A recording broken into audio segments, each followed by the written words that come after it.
Hey, this is my comparison series, versus series. Today we are comparing the Jewish Publication Society's Oxford's Jewish Study Bible. We're doing Joshua 1, verses 1 through 10. Let's check it out. So this is the intro to Joshua. Yep, there you go.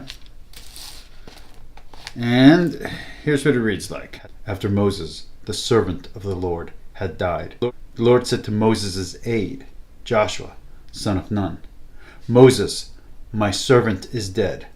So now you and the whole people with you prepare to cross the Jordan to the land that I will give the Israelites. Every place where you set foot I have given you, as I promised Moses, all the land of the Hittites, from the wilderness and the Lebanon, east to the great river Euphrates, and west to the great sea, will be your territory.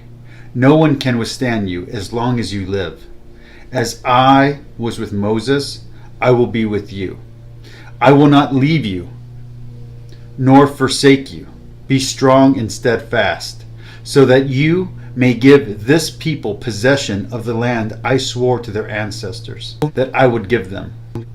Only be strong and steadfast, being careful to observe the entire law which Moses my servant enjoined on you. Do not swerve from it either to the right or to the left, that you may succeed wherever you go.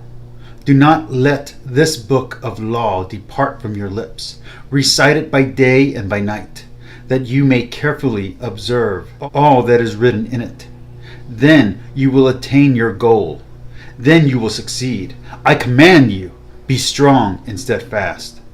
Do not fear nor be dismayed, for the Lord your God is with you wherever you go.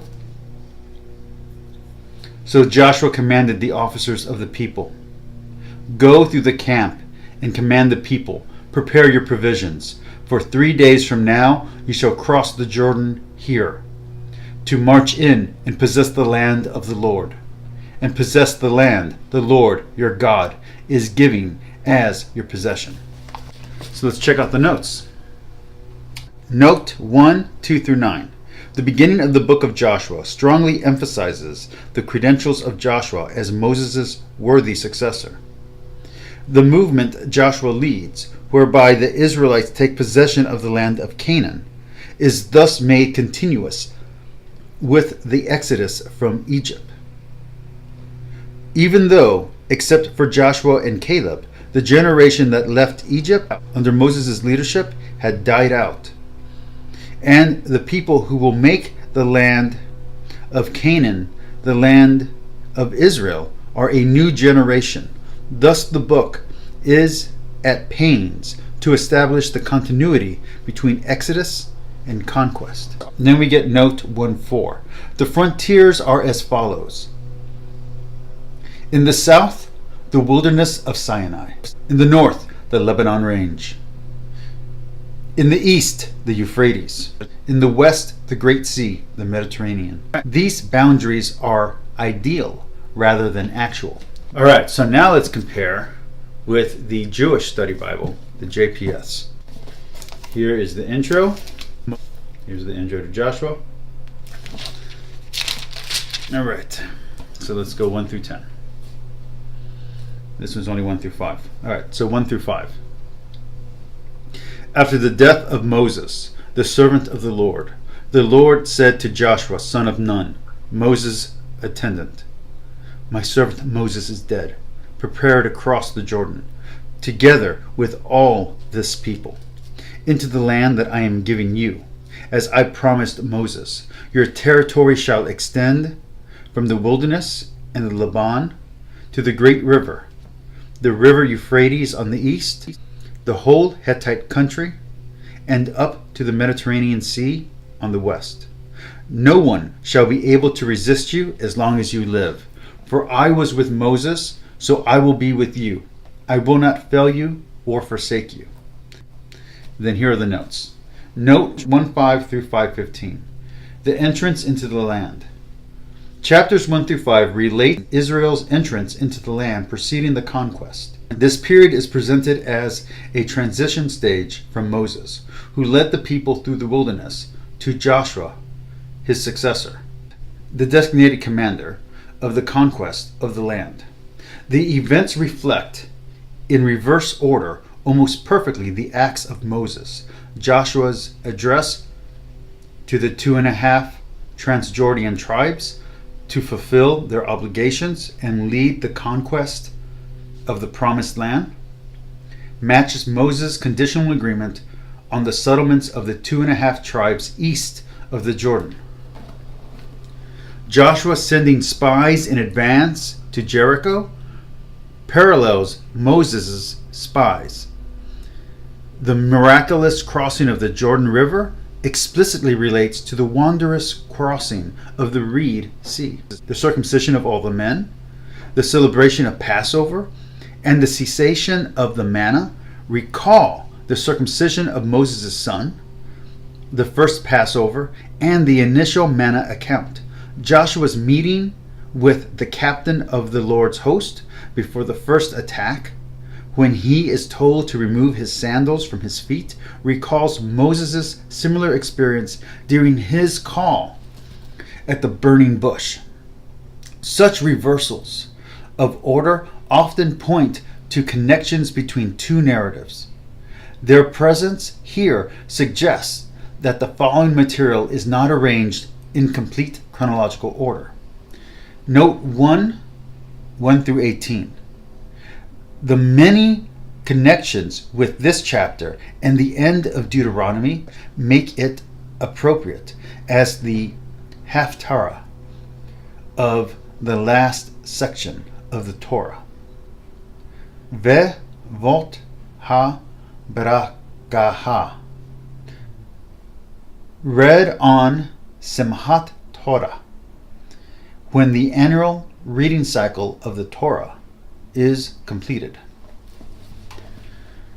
Note 1 through 9. Joshua's call and commissioning. The book opens with divine words of encouragement to Joshua to fulfill his role. This divine speech makes the transition to a new phase in national history, while at the same time echoing familiar phrases from Deuteronomy, stressing continuity. Moses, the leader of the initial stage and the formation of the nation and the mediator of the law, is dead. And Joshua is depicted as a second, somewhat lesser Moses. The face of Moses like the sun, the face of Joshua like the moon. After the death of Moses, both a literary link to Deuteronomy and indicating a change of era. And I am going to stop there for this because, as I said, to avoid copyright, I am simply keeping this as one page from each book that I am comparing and contrasting. Now for the review. As far as I could tell, the NAB versus the JPS on translation is very similar. While the Art Scroll Tanakh had more of an impact and a punch, both the JPS and the NAB are very academic and have a little bit of distance in the translation to the reader. That being said, the reading from both the JPS and the NAB was very smooth, and the notes in both books were helpful and even complimentary. While I feel the notes of the Art Scroll were more personal, the notes of both the JPS and the Little Rock Catholic Study Bible, I think, complement each other perfectly. And you could put them together to get a fuller academic picture of what the text is talking about. So far, the Art Scroll has been a stronger translation, a more personal translation with more effective or more evocative or emotive notes, while both the JPS and the Little Rock notes are compatible and about equal measure. Now, I should also say that the Little Rock notes are based on the notes from the Oxford Catholic Study Bible, but from a previous edition. So that's important to be said, but the editors obviously had their own say in how they presented it. Anyway, that is the comparison and the contrast between the JPS, between the Little Rock Catholic Study Bible and the JPS Jewish Study Bible. I think they're both about equal measure, and they both are very good. Anyway, peace, like, and subscribe. Talk to you all later. See you in the next one when we compare the Oxford Catholic Study Bible with the Little Rock. Anyway, Oxford is next. Talk to you all later. Bye.